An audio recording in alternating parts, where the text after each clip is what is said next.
So I got some goodies to go on the Jeep today. First is my 10,000 pound Tundra winch. It's the Canadian Tire brand. And I have my TMR Stinger over there just drying off.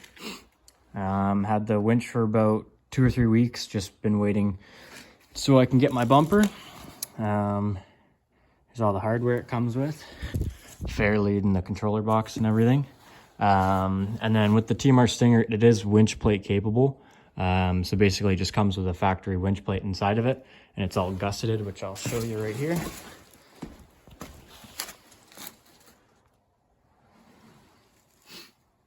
So I'll be just finished putting the Stinger on, gave it another light coat, let this dry, and I will throw my winch on and throw it onto the Jeep.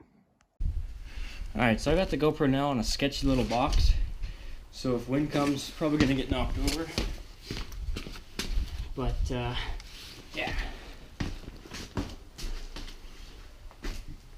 So I'm gonna get all my hardware ready here. Comes with this little box or bag of parts.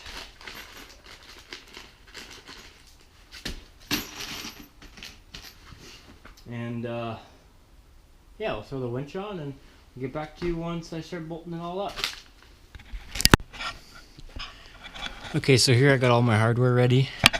These 4 bolts, washers, and crush washers are for the winch. Same with these nuts, they slide into a little hole on the winch. These are for the fair lead. I don't have a fair lead mount really, so I guess I'm gonna figure that one out. But the reasoning for the square nuts, so they can just slide in that hole, just like that, once you have it up and ready.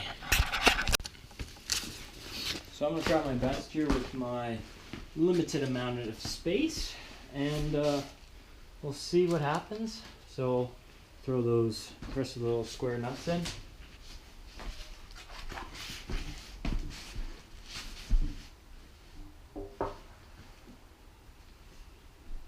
Just like so. We'll see if I can't get everything going on the inside. And it looks to me like my bolts are a little too large, so time to drill them out.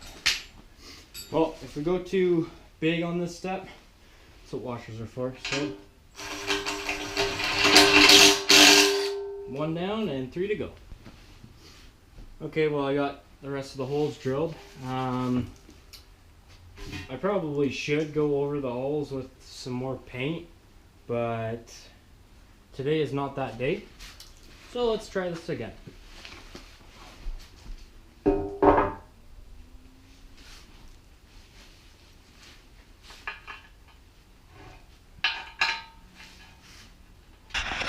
Okay, so I got all 4 of them started. For me, I'm just using a 17 mil to get those 4 bolts all snug, and then I'll come in with a ratchet and fix that.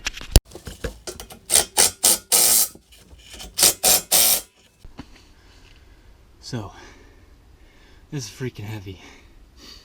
I might have to go get somebody to help me with it, but probably weighs a good 150 pounds now. So I'm gonna also take a measurement of the frame, see how much it drops. So I'm gonna measure it to a spot that probably won't move much, or that I can still get a reading off of. So we are going to go to the bottom of this little crash bar bracket thing here, and we are working with 21 inches on the nose. If we're going to the bottom of the actual frame, 26 and a half. So let's see what happens when it goes on. I don't even know how to lift it.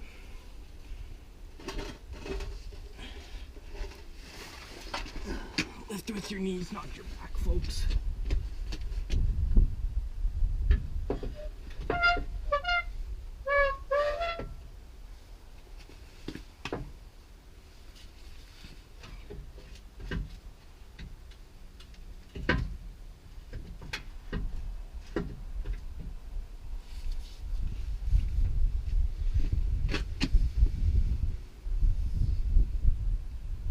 Okay, so we gotta come over the right. Oh. And that side's in.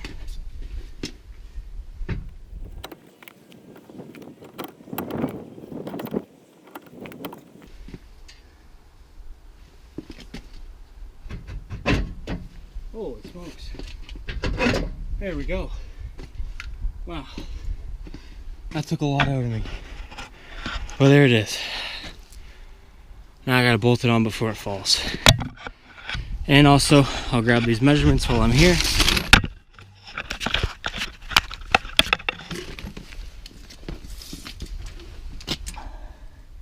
For the bottom of this bracket, I believe I said 21 inches on the nose, dropped ½ inch.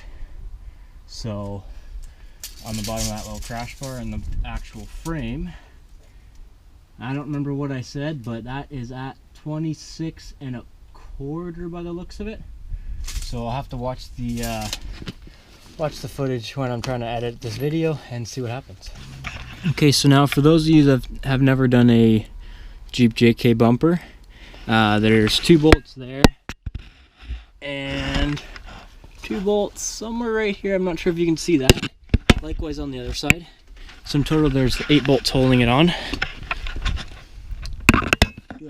The action there. So yeah, you just gotta put those on, and the hardware comes with. And if you're taking one off, you just take off the hardware in those locations. And yeah, once you take them off, you can rip your bumper out. You'll also have to take off that little splash guard that I had sitting on mine, where that dirt is, which I thought I cleaned off, but I guess I didn't. Then when you go to throw your new bumper on, do the exact same but in reverse, and just make sure they're all really tight. I'm not sure the torque spec on them, but yeah, snug them up and make sure they're tight. So as you can see here, I made a mistake with the TMR Stinger here. You can't get your grill off at all, which kind of ticks me off a bit, and there's going to be hardly any room to run these cables, so I just took the winch off from the bottom. I'll run them now and try to put the winch back together. Maybe jumping back and forth in quality size or wise due to the GoPro and my phone, but this is going to be a tight gap for all the wires that have to come in, and same with the box that goes on top. So might have to figure something out here, but so far I'm just going to bolt it up and get a better look at the bumper. Okay, so I took a bit of a break because I started getting a little bit fed up with this, how you can't take the grill out, and wire management, not my best, so I'm going to do that, fix that all tomorrow, seeing I had to take the winch fully off. But I did run the power and ground wire up through here, up in front of the airbox. I will connect the winch tonight, and then I'll probably just mess around with it tomorrow. I'll have to fab up a fair lead mount, considering the bumper doesn't come with one and the winch didn't come with one. So I'll figure out what I can do. I'll probably make something, I'll find a picture or something, and I'll just weld it in to the actual bumper itself, touch up the paint, because for some reason the steel is not wanting to cure to either mine or my girlfriend's bumper. So yeah, I'll just wire this up really quick and see where we leave off for tonight. So one thing with these Canadian Tire, probably Harbor Freight and Princess Auto winches, they probably come with this little circuit breaker fuse or whatever you want to call it. So that just goes in line with the positive battery cable, and then you do the other half onto the actual terminal itself. Well, it's been a couple days. I ended up ordering the TMR Fairlead. I had drawings to make one, but it went on clearance for $12, so figured it was something easier just to grab. But back to the wiring. So I just went everything to the positive terminal, and then the negative went to the negative, just so I didn't run it off of a chassis grinder or anything. I just wanted that straight to the battery. But yeah, with this Fairlead, basically it's going to get welded in right there. I just have to make sure that it's out far enough, and then I can clear my actual Fairlead itself. But as you can see, Canadian winters really suck. So with steel, you got to really do some heavy coats. Other than that, bumper's on, looks pretty good. And yeah, thanks for watching.